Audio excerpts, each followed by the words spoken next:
Oké, we staan hier met Mike Blake Crawford. Hij is van Social Chain, een social media agency, vooral in Engeland. En Mike, you just told the influencer marketing is being fucked.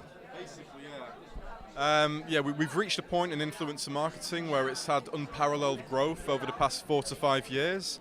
But that growth's come at a cost of transparency and trust.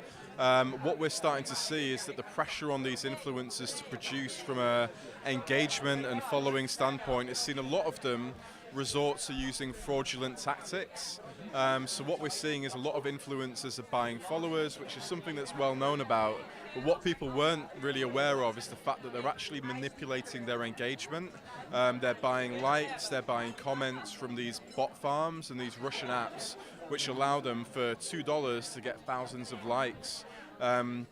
What they then do is then they work with client campaigns and brands, and they sell their campaigns based on the engagements that they receive. But what we're seeing is that 96% of this engagement a lot of the time is actually false. So that's a huge loss of money to the brands that are working with them. Is it worse than 1 or 2 years ago?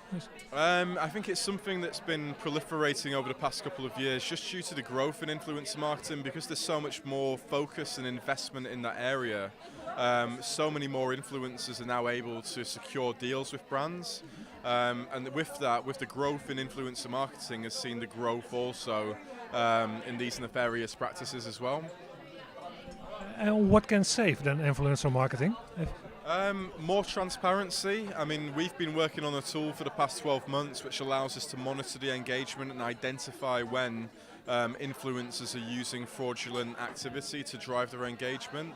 But I think ultimately it's something that needs to be centralized. There needs to be more focus, more legislation on influencers in the way that they're operating, because otherwise what we're going to see is a bit of a backlash, I think, in time. Which we don't want to see, because it's a great industry and it does deliver. Social media is more challenging than ever to cut through. Organic reach is at the lowest point it's ever been. Trust is at the lowest point it's ever been. But people do trust influencers when they operate normally. So that's what we need to get back to. And who is going to do the regulation? At the minute, I'm not sure. There are different bodies involved in influencer marketing. In the UK, we have the ASA, who monitor all advertising across all different channels. But at the moment, there's not yet a body that is focusing specifically on influencer marketing. And I think it's something that does need looking at, and someone does need to step in and start to monitor that more closely. So we have to wait for that. Yeah, we have to wait for that. In the meantime, from a brand perspective and an agency perspective, there are ways and there are steps that you can take to ensure that the client campaigns that you're working on with influencers are actually delivering, and the influencers that you use are trustworthy and honest about their approach. And in the meantime, the influencer bubble, will it burst soon? I mean, it's got to. I mean, at the minute, it's been growing exponentially, and I think it's been growing exponentially based off a lot of hype. I think if you look at the way that social media as a channel has grown, for a long time, investment in social has increased and increased and increased, and it's still increasing. But what we've started to see over the past couple of years is a lot more focus on what it's delivering. And I think at the minute, influencer marketing is still free from those challenges of, what's the actual ROI?